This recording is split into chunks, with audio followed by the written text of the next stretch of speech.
years hunting buddy will comply with an ethics agreement that includes specific recusals related to the baby food formula company.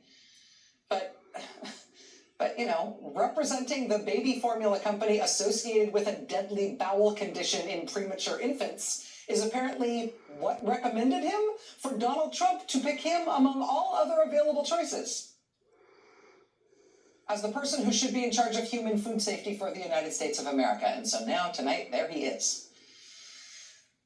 You should also know that among the people who Donald Trump has fired from the Department of Homeland Security now was the person who managed the, quote, Cybersecurity program. What is the Cybersecurity program? It was described by CBS News today as the, quote, congressionally mandated program designed to continuously monitor and detect cyber breaches of the nation's power grid, pipelines, and water system, installing sensors across critical infrastructure designed to detect insider threats and foreign adversaries like China, Russia, and Iran.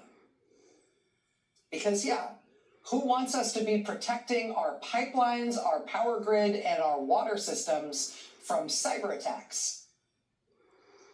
Who wants that? Who wants to be protecting that stuff? Make America great again, am I right? Donald Trump just removed the leadership of that program.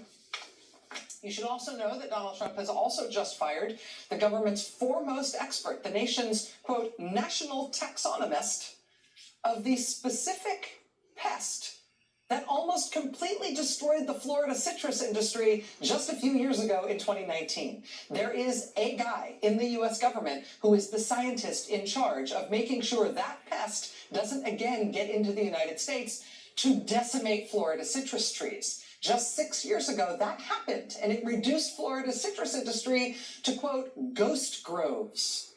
Some experts were writing off Florida citrus entirely.